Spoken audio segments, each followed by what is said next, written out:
ख़वातीन व हज़रात, इन तस्वीर को ज़रा गौर से देखें।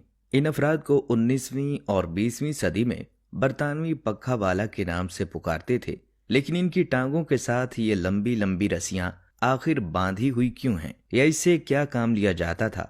जब अमीर बरतानवी अपनी नई बनाई गई कॉलोनी यानी हिंदुस्तान में आए तो उन्हें यहाँ आकर सबसे सख्त परेशानी इससे हुई कि यहाँ पर गर्मी शदीद होती थी। बरतानवी शहरियों का इस गर्मी से कभी भी सामना नहीं हुआ था, इसलिए इससे भी ज्यादा मुश्किल उस वक्त हो जाती जब वो दिन के गर्म तरीन औकात या फिर रात में सोने के लिए जाते, मगर गर्मी की शिद्दत से वो सो नहीं पाते।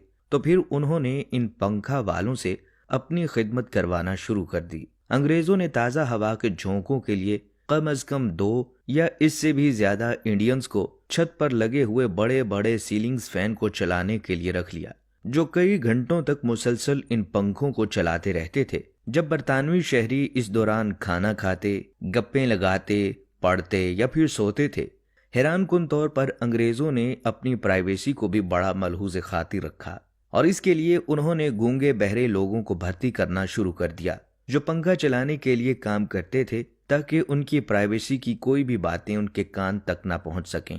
अपनी प्राइवेसी को बरकरार रखने के लिए उन लोगों के कमरों से बाहर लंबी रस्सियों और पंखों को चलाने के लिए कहा जाता।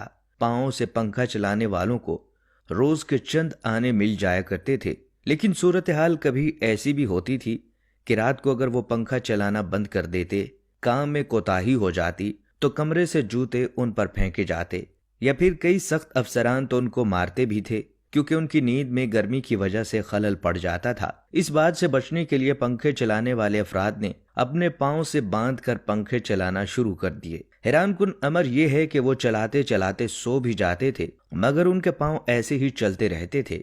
ये एक तरह का बैलेंसिंग एक्ट होता था, जिसमें पंखे के दबाव के साथ पांव ऊपर जाता, मगर फिर अपने वजन की वजह से पांव दोबारा नीचे आ जाता। यानी पंखे वालों ने भी ऐसा तरीका इख्तियार कर लिया जिसमें वो सो भी जाते और पंखे भी चलते रहते। वैसे बचपन में कई बुजुर्ग खवातीन और मर्दों को सोते हुए या नीम सोने की हालत में हाथ वाले पंखे चलाते हुए देखा भी है, और वो बड़ी आसानी से इसको चलाते रहते थे। लेकिन इस तरह के पंखे सिर्फ बरतानवी इस्तेमाल नहीं करते थे, ये तकरीबन बहुत सारे शहरों में भी इस्तेमाल होते रहे हैं।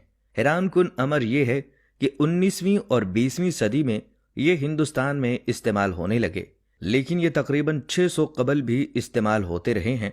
दुनिया के कई ममालिक में इनका इस्तेमाल होता रहा है, मगर हिंदुस्तान में 19वीं सदी के आखिर और 20वीं सदी में शुरू हुए। ये पंखे अमूमन मुस्ततील होते थे, एक बांस या किसी भी लंबी लकड़ी से बनाए जाते थे। इनके नीचे वजनी कपड़ा लटका दिया जाता।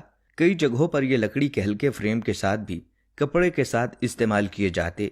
इसके बाद एक कमरे की छत पर इन्हें लटका दिया जाता और एक पुली की मदद से रस्सी डालकर इसको बाकायदा खींचकर चलाया जाता था। मुझे याद है हमारे गांव में एक हजरान था, जिसकी दुकान पर 90 की दहाई तक इसी तरह का ही एक सीलिंग फैन जो था वो लगा हुआ था, और वो ऑपरेशनल भी था।